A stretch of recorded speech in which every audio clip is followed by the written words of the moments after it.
अपनी इज्जत और आबरू के लिए भी यहाँ जम चुका है। किसान अपने घर से चला था आंदोलन लड़ने के लिए, लेकिन यहाँ का नज़ारा देखकर, यहाँ सरकारों का रवैया देखकर अब किसान आंदोलन तो भूल गया, अब तो वो केवल अपनी आबरू के लिए यहाँ बैठा है। वो जिस तरह से उसकी फसलें लूटी जा रही हैं, उसी तरह से आज गाजीपुर बॉर्डर पर उसकी आबरू को लूटने का काम किया जा रहा है। आप देख रहे हैं कि किस तरीके से किसानों को तरह तरह की भाषाओं का इस्तेमाल किया जा रहा है ऐसे लोगों के द्वारा, जो लोग कभी किसान को देवता कहते थे और किसानों ने अपना भरोसा उनके ऊपर भरोसा रखा था और उन्हें वोट देकर संसद तक पहुंचाने का काम किया। आज वही लोग किसानों को खालिस्तानी, पता ना किस किस तरीके के नामों से पुकार रहे हैं, लेकिन कोई एक व्यक्ति भी ये कहने के लिए पूरे देश में तैयार नहीं कि ये किसानों की मांग जायज़ है। उनकी मक्का पूर्ण रूप से लूट चुकी, उनकी धान लूट ली गई, आज उनके पास दलहन और सरसों आई है, तो वो किस तरह से लूटी जा रही है। मैं आपको बता दूं कि 6500 रुपये प्रति क्विंटल जो सरसों बिक रही थी अभी 10 दिन पहले, उस वक्त जब वो पूंजीपतियों के पास थी, बड़े व्यापारियों के पास थी, लेकिन आज किसान के खेत में पैदा हो गई है तो वो आज 4000 रुपये क्विंटल रह गई। 2500 रुपये क्विंटल की लूट खुली किसान के साथ हो रही है, लेकिन कोई बात कहने के लिए तैयार नहीं। नई ट्राई हो रही है तो सदियों से चलता आ रहा है। अच्छा, कभी तो ये परंपरा बदलेगी। सदियों से आत्महत्या भी किसान करता चला रहा है, सदियों से किसान भूखा भी मरता चला रहा है, सदियों से किसान जो है फटे कपड़े भी पहन के अपना जीवन व्यतीत कर रहा है, सदियों से किसान जो है कर्ज के बोझ के तले भी दबा आ रहा है।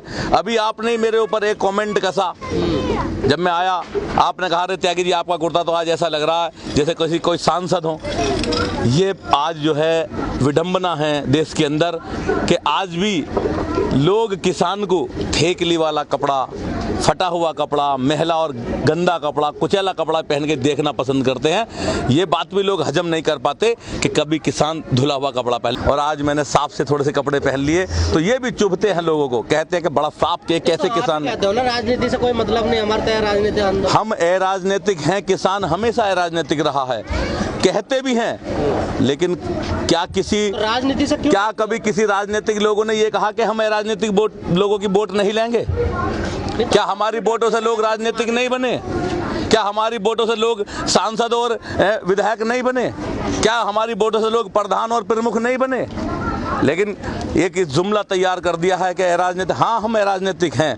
हमने कौन से चुनाव लड़े हैं? हम कहाँ गए हैं? लड़ते क्यों नहीं हो? क्यों नहीं आते मैदान में? नहीं, डर किसका? सत्ता के भेड़िए किसान और मजदूर को पटल पे आने देना नहीं चाहते। सत्ता के वो लोग जो किसान के ऊपर अत्याचार करके उसकी फसलों को लूट के उसे कमजोर बना देना चाहते हैं। किसान कैसी बात आप कर रहे हैं? किसान चुनाव लड़ने की सोच नहीं सकता। लड़ने की बात छोड़ो, उसके हालात हैं, उसकी जमीनें बैंकों में गिरवी रखी हैं। कोई हिंदुस्तान में ऐसा किसान नहीं जिसका केसीसी ना बना हो, किसान गिरवी रखा है। भारत की सरकार कभी कर्ज मुक्त किसान की बात नहीं करती, कर्ज देने की बात करती है। ये विडंबना है। तो वही तो सरकार कह रही है कि किसानों को अब हम बाहर निकालेंगे, आज़ादी देंगे। अरे कौन सी आज़ादी, कैसी आज़ादी, कब देंगे? कब देंगे? इन कानूनों से। इन कानूनों से आज़ादी मिलेगी? इन कानूनों से किसान की खुली लूट होगी। और जो दलाल बिचौलिए जिन्हें सरकार नए नए नाम देती थी, आज उन्हें सरकार ने आज़ाद कर दिया है कि पूरे देश में आप कहीं भी लूटो, पूरे देश में आप कहीं भी खरीद करो, केवल आपके पास पैन कार्ड होना चाहिए। सारे बंधनों से उन्हें मुक्त कर दिया है। आज वे भूखे भेड़िए किसान की तरफ को देख रहे हैं। ये कानून किसान के साथ बहुत बड़ा खिलवाड़ है, उसकी मौत का वारंट है ये कानून। किसान लुट जाएगा, बर्बाद हो जाएगा। मंडी में अकेली मंडी होती थी, वहां भी किसान लुटता था। आज तो सरकार ने कह दिया कि गली गली, मोहल्ले मोहल्ले, गांव गांव, कस्बे कस्बे, शहर शहर लाइसेंस लो और लूटो। जितनी बात आप कहते हैं, इतनी बातों का सरकार को पता नहीं है कि किसानों का इतना बड़ा नुकसान है। सरकार को सोचना चाहिए, लेकिन सरकार सब जानती है। सरकार विवश है, कारपोरेट घरानों के हाथों गिरवी रखी है, उनके बोझ के नीचे दबी हुई है। सरकार जानती है, ऐसी बात नहीं कि जो मैं जानता हूँ सरकार न जानती हो, वो मुझसे बहुत पहले जानती है, लेकिन विवश है। बड़े कारपोरेट जो बड़े लोग हैं उनके नीचे दबी हुई है, वो हमारी बात नहीं करना चाहती, वो कारपोरेट लोगों की बात करना चाहती है। डर नहीं है उसमें? अच्छा, वोट का डर होगा, वोट आएंगे तो उन्हें डर भी लगेगा। अभी हरियाणा में आपने देखा जगह जगह जहाँ भी चुनाव हो रहे हैं, डर भी आएगा उन्हें, ऐसी बात नहीं डर नहीं आएगा, आएगा डर भी होगा उन्हें एक दिन। लगता है आपको डर है? हाँ डर होगा, 100% होगा। तो फिर बात क्यों नहीं माननी आपको? नहीं बात भी मानेगी, बात मान बगैर माने कहाँ जाएगी। 11 चक्कर की वार्ता हुई है, बात मान के तो हुई और फिर भी होगी अभी, बंदी है बात। कोई बात नहीं है। और वार्ता भी होगी, ये कानून वापस भी होंगे, सब काम होंगे। आप भी यही हैं और हम भी यही हैं। कानून वापस कैसे होंगे?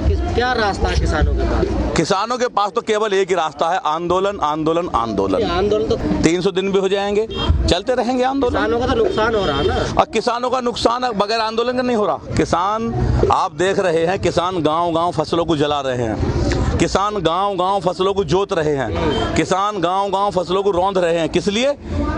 कि ताकि किसान के दिल में ये दर्द ना हो कि मैं बॉर्डर पे बैठा हूँ, मेरी फसल यहाँ। ठीक लगता है आपको विरोध करने का? विरोध करने का तरीका तो, अगर मैं देशभक्ति मेरे अंदर है, हम भारत के किसान हैं। लोगों ने कहा कि हम जो है आतंकवादी हैं, देशद्रोही हैं। अरे हमसे बड़ा देशभक्त इस दुनिया में ना पैदा हुआ ना कभी होगा। हम वो देशभक्त हैं जो अपने 18 साल के नौनिहाल को खिलते हुए फूल को तिरंगे की रक्षा करने के लिए बॉर्डर पे भेज देते हैं। हम वो देशभक्त हैं और वही एक दिन वही हमारा फूल तिरंगे में लिपट के आतंकवादियों से लड़ते हुए, देश के दुश्मनों से लड़ते हुए हमारे घर लौट आता है मृत रूप में। तो ऐसे विचार क्यों आते हैं आपके मन में, देशभक्त देशद्रोही वाले? नहीं तो क्या कहा नहीं गया, लाल किले पे कहा नहीं गया किसान जो है देशद्रोही है? कितना दर्द हुआ होगा इस दिल में। क्या मैं के पूछता हूँ, किसान के बेटों के अलावा कौन है बॉर्डर पर? कौन रक्षा कर रहा देश की किसान के बेटों के अलावा? किस राजनेता का बेटा सिपाही है? सिपाही भी है तो इस किसान का बेटा सिपाही है। वो बॉर्डर पे, हर किसान खेत में है। किसान आज लुट रहे हैं, किसान बर्बाद हो रहे हैं। ये कानून वापस लेने ही पड़ेगा। मंगराम जी, किसान सुसाइड भी कर रहा है, गोली भी खा रहा है, फांसी भी लगा रहा है, अपनी फसल भी जला रहा है, जोत भी रहा है, लेकिन 2 शब्द नहीं बोलती सरकार। तो सरकार बोलेगी, सरकार मैंने बता दिया वो दबी हुई है। बड़े लोगों के जो 5-4 घराने हैं, आप देख लोगे इस सरकार में उनकी आय और संपत्ति कितनी बढ़ी है। वही लोग हैं, आप भी जानते हो ना, मैं भी जानता हूँ, पूरा देश जानता हूँ उन नामों को।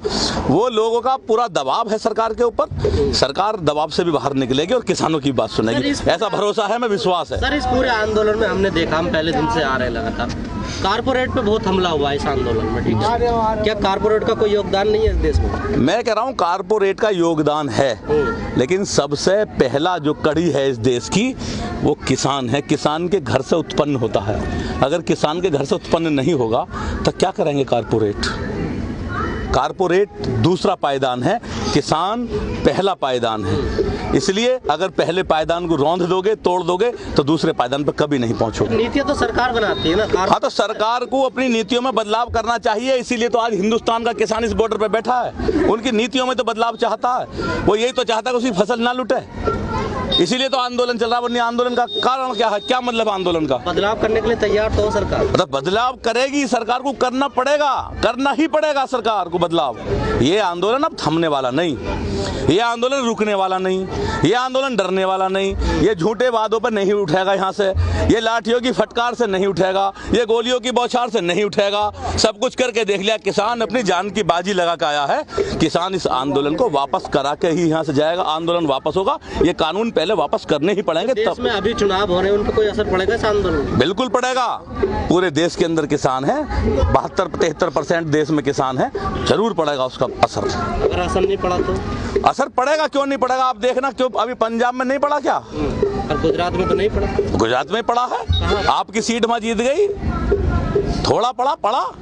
अन्य पार्टी, भाई गुजरात में अन्य और पार्टी सीट नहीं जीती, असर पड़ा। मंगराम जी, कुछ लोग ये कहते हैं कि यदि ये कानून वापस ले लिया जाता है ना, जो पहले कानून लेकर के आई है सरकार, फिर वो भी करेंगे कि हमारा वापस कर लीजिए। ये सब गंदी विचारधारा के लोग हैं जो इस बात को कह रहे हैं कि हमें वो भी सीए भी वापस लेना पड़ेगा। वो देश की जनता को भड़काना चाहते हैं, ऐसी झूठी और भ्रामक बात फैला के कि सीए भी लेना पड़ेगा, धारा 370 वाला कानून। अरे भाई, क्यों लेना पड़ेगा? वो उन्होंने तो विरोध किया आपकी तरह जी, उन्होंने भी तो विरोध किया ना आपकी तरह। हाँ, हमारी तरह उन्होंने विरोध किया। उनका विरोध जो है आपने देखा, वो सरकार ने नहीं माना और वो विरोध से हट गए। तो उनका जायज है ना जायज है? भाई ये तो सरकार जाने, जायज है ना जायज है। सरकार को देखना है जायज नाजायज है। सरकार तो इस किसान के आंदोलन को भी नाजायज कह रही है, नहीं सरकार ने उसे भी नाजायज माना। आपका मुझे अपने आंदोलन की पता है, मेरा आंदोलन जायज है और मैं इस आंदोलन को यहाँ से जीत के जाऊंगा। अपने बच्चों के भविष्य का सवाल है, मैं इसे लड़ूंगा और जीतूंगा। वैसे जन आंदोलन कहते हो, भाग रहे हो नहीं, जन आंदोलन है, ये बन चुका। आप देख रहे हैं गांव-गांव ये आंदोलन पहुंच गया। ये आज गांवों में पंचायतें हो रही हैं, गांवों में आंदोलन हो गया, मोहल्लों में आंदोलन हो गया, चौपालों पे आंदोलन हो गया। ये जन आंदोलन बन चुका है, ये जीत होगी किसान की और सरकार को ये मानना पड़ेगा।